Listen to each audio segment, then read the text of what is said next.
ব্যাগে করে জীবিত দেশি মাছ আনার সময় ব্যাগের উপরে খড় দেয়া একটা খুব সাধারণ কিন্তু দারুণ বুদ্ধির কারণ আছে। ব্যাগ নড়াচড়া হলে বা হাঁটার সময় মাছ যেন ছিটকে বেরিয়ে না পড়ে, সেজন্যই উপরে খড় দিয়ে মুখটা হালকা করে ঢেকে দেয়া হয়। খড়গুলো একদিকে ঢাকনার মতো কাজ করে, আবার ভেতরে নরম একটা পরত তৈরি হয়, তাতে মাছগুলো কম নড়াচড়া করে, ধাক্কাও কম লাগে, তাই মাছ নিরাপদে বাড়ি পর্যন্ত পৌঁছে যায়।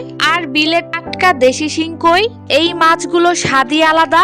যদিও এসব কাঁটাওয়ালা ছোট মাছ কাটতে বসলে সত্যিই অনেক ঝামেলা, অনেক কষ্ট হয়, হাত ব্যথা হয়ে যায়, সময়ও অনেক লাগে, কিন্তু রান্না শেষ হয়ে গেলে গরম ভাতের সাথে সেই দেশি মাছের ঝোল মুখে পড়লেই সব কষ্টই যেন মুহূর্তেই ভুলে যাওয়া যায়। অনেক সময় এই জীবিত মাছগুলোকে পানিতে জিয়ে রাখা যায়, পরে প্রয়োজন মতো পানি থেকে তুলে এনে একেবারে টাটকা অবস্থায় রান্না করা যায়। তাতে ঘরেই যেন বিলের আবার তাজা মাছের স্বাদটা ফিরে আসে। খড় দিয়ে ঢাকা ব্যাগে করে মাছ আনা, বাড়িতে এনে পানিতে জিয়ে রাখা, কষ্ট করে কাটা, আর শেষে পরিবারের সবাই মিলে হাসি মুখে খাওয়া, এই পুরোটা মিলিয়েই তো স্মৃতি হয়ে থাকে।